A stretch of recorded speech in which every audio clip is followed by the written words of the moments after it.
On tonight's Fayette Prep Rally, it's the county's oldest rivalry, Chiefs-Tigers. Both teams playing for pride and playing hard. Prep Rally is there wire to wire, and Fayette County fans, you're loving it. Elsewhere, Starr's Mills season comes down to its ball game with Northgate. Last year's state runner-ups need a W. Did they get it? Elsewhere, we're zipping around from one county line to the other, so get a load of the track meet at the Battle of Fayette County and a lot more on Fayette Prep Rally in 30 seconds.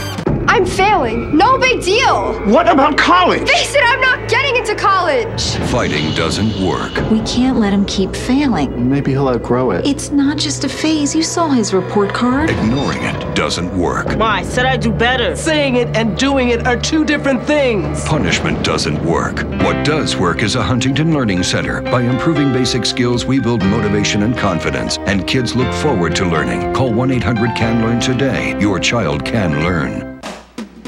Comcast presents your source for Fayette County High School sports. This is Fayette Prep Rally. Hello and welcome to another edition of Fayette Prep Rally, your weekly high school sports program where we bring you the very best from around Fayette County. I'm Brian Wise, joined alongside as always by Nathan Shutter, and you can catch us here weeknights at 6, 8, and 10 year-round on Comcast Channel 25. Nathan, 9 weeks down, 2 to go, so let's jump right in as we get to our keys to the weekend, and the Tigers get their first win. Big win for Fayette County. They defeat rival McIntosh 35-7. The Chiefs actually struck first in this one to take a 7-0 lead, but it was all Fayette County after that. How about the Panthers falling at home? A tough game. They lose to Northgate 41-21. They fell behind 28-0 in the first quarter. They couldn't recover from this one. And the Creek is still streaking. Yeah, they blow out Spalding 48-0. They improved to 8-0 overall, 7-0 in the region. Their 37th straight victory for the Patriots. They are rolling as we get to the end of the regular season. Yeah, keeping that streak alive. All right, let's jump to some highlights now, and we start with the Tigers of Fayette County, who were looking for that first win in 2011, and they would do so against the Chiefs of McIntosh. First quarter, McIntosh with the ball. Andrew Johnson with the give to Reid. Deloach finds a big hole, and off he goes. Deloach is going to win the race to the end zone. Chiefs up early 7-0. Fayette County trying to answer. From 1 yard out, it's Caleb Brown who fights his way into the end zone. Second quarter, Fayette County with the ball, and the reverse is on. Deontay Richards back to Ashton Jackson, who gets a nice block from his quarterback, gets to the corner. Jackson finally gets brought down from behind by Deloach. A few plays later, the handoff is to Deontay Richards, who's going to dive into the end zone from just a couple of yards out, and the Tigers lead 14-7. On the ensuing possession, it's Johnson with the quarterback keeper, and he finds a nice hole and fights his way down to the 6. A couple plays later, 4th and goal. The Tigers stop the Chiefs, and it's 14-7 at the half. Second half now, Tigers with the ball. It's Justin Murray who's going to roll out and decide to keep. He has a lot of running room, and he lowers his head as he gets a nice gain. Later in the drive, the give is to the fullback Caleb Brown, and again from a few yards out, it's touchdown, Tigers 21-7. McIntosh with the ball, Johnson back to pass. He throws over the middle. It's complete to Michael Murphy, who hangs on to the ball. First down, Chiefs. Next play, the give is to the running back Victor Nguyen. Finds a hole and gets a nice gain on first down.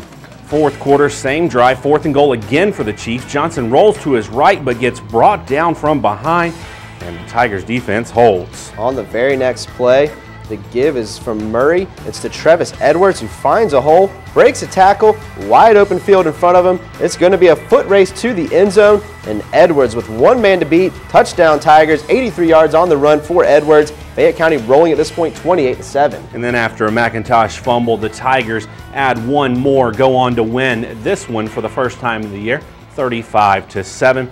And Nathan, as mentioned, that was a huge win there for Fayette County, their first of the year. What made the difference against their rivals from McIntosh? Well, it was the ground game for Fayette County. The Tigers ran the ball 51 times for 400 yards, 7.8 yards per carry in this one. All three running backs contributing: Trevus Edwards, Caleb Brown, Deontay Richards.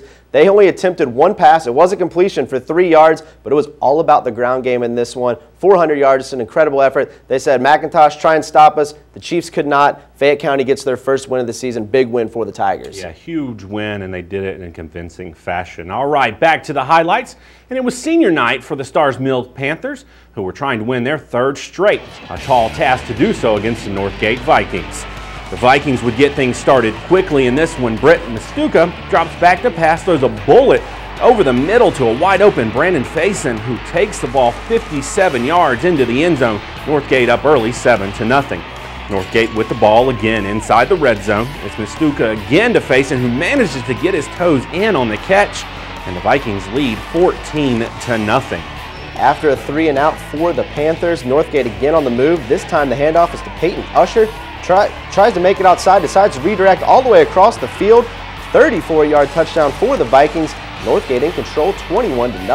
After another Northgate touchdown, Starr's Mill mounting a drive of their own. It's Dylan Altera back to pass, finds Jason Lindner open in the flat. A couple of plays later, the give is to John Smith, who finds a nice hole on the right, and he's going to work his way down inside the 5. That would set up this short touchdown run by Altera. He muscles his way into the end zone. Panthers down 28-7. Northgate would answer right back as they extend their lead to 35-7 at the half after this 2-yard touchdown run by Alex Lakes. Second half now, Panthers would get back in the game. First possession for the Vikings is Mistuka, who fumbles the center exchange. Panthers' Logan Williams comes away with the ball. Panthers make the most of the mistake. The handoff is to Smith, who cuts upfield, breaks a tackle, bounces the ball outside and off to the end zone. Touchdown Panthers. They now trail 35-14. Later on in the half, the Panthers driving again. It's Altera back to pass, completes to Randon Ruff, who hangs on after a big hit. First down Panthers. A few plays later, it's Smith again. He bounces outside, gets around the corner, dives, but comes up just shy of the goal line. One play later, Altera with the quarterback keeper dives into the end zone. Panthers cutting the Viking lead to 35-21. Panthers attempt an onside kick here. It goes through the hands of a couple of Vikings, and the Panthers are gonna recover. However, Northgate would stop the Panthers offense, add one more touchdown here from Lakes, and go on to win this one by a score of 41-21. Northgate's a very good team, Nathan. Was this win a surprising win for you in the fashion that they did so? Well, I'm not necessarily surprised that Northgate won the ball game. They're a very good team this year, but I'm surprised at the difference in margin of victory here. Northgate jumping out to that 28-0 lead. I think they surprised Starr's Mill a little bit by coming out and throwing the ball around. I mean, Northgate's a running team. They changed it up a little bit. These two teams run a very similar offense, so both defenses very familiar with what they were seeing on Friday night. Northgate is a very talented team this year. I think Starr's Mill gave it their best effort. You get all credit to them in the second half. This game looked like a blowout. They really fought and made a ball game out of this. You maybe had a chance to win there late. Unfortunately, Northgate just a little too much for Starr's Mill this season. Yeah, they made it exciting there in the second half. Time now to see what else was going on this past weekend around the county as we recap the rest of Week 9 action. And we start things off with the Patriots of Sandy Creek. No big surprise here. They defeat Spalding 48-0, moved to 8-0 overall. Jaquay Williams returned the opening kick 90 yards for a touchdown. Cole Garvin was 6 of 10, 102 yards in the game. Shaquille Wiggins got his 8th interception of the season. Sandy Creek actually led 42-0 at the half, and then obviously cruised home to victory. Patriots travel to Fayette County this Friday night. Our Lady of Mercy. Tough one there for Our Lady of Mercy. They lost to Eagles Landing Christian 52-7. Tough loss to the top team in Class A. 4-4 overall, 2-3 in the region. ELCA's John Tatum rushed for 296 yards and 4 touchdowns in the game. Our Lady will travel to Whitfield Academy this Friday night. Even with the win, they're not going to be able to crack the top 3 in the sub-region to qualify for the region playoffs. And Landmark Christian. A tough loss, kind of a surprising loss to First Presbyterian, 31-21. The second straight loss of the season. That drops them to 3-2 in the region and 3rd place in the sub-region. They are locked in for the region playoffs, but not probably where they expected to be. They finished the regular season at Strong Rock this Friday night.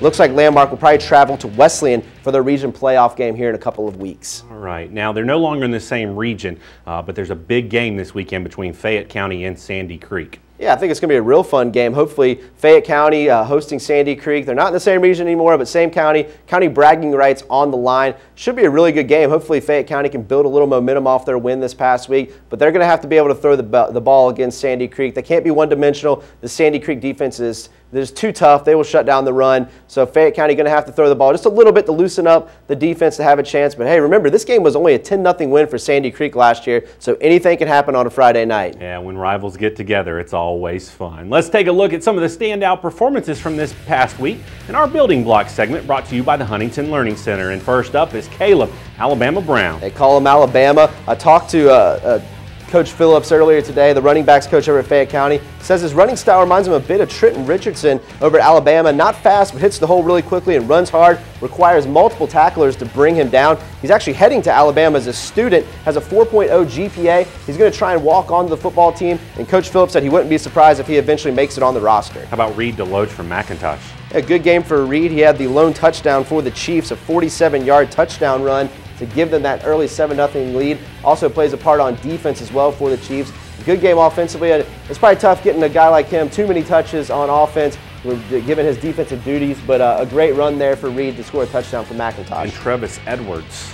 Yeah, another one of those running backs over at Fayette County. He's their speed guy, kind of their home run hitter. He actually played quarterback, running back, defensive back, and wide receiver at the JV level, so a very athletic kid, obviously good at the running back position, a little smaller than the other guys, but definitely has a future at the college level. 7 carries, 141 yards, 1 touchdown. That is a good average for Trevus on the night. Who else out there had a big game this past weekend? Well, you got to mention the third running back over at Fayette County. Deontay Richards had 90 yards on 9 carries and a touchdown for them. And John Smith, the running back at Starr's Mill, had some injury issues in the middle of the season, but he's been a heck of a running back for them. Had 140 yards again in this game and a touchdown. Big effort for John Smith, just unfortunately not enough to take down mighty Northgate. Well, that will do it for this week. What a great week. You can catch us back here on Comcast Channel 25 next week for more game highlights and features. And be sure to like Fayette Prep Rally on Facebook. You can also follow us on Twitter to see what's happening on the show. For Nathan Shutter, I'm Brian Wise. Thanks for watching, and we'll see you under the lights. Grab some wood there, bub.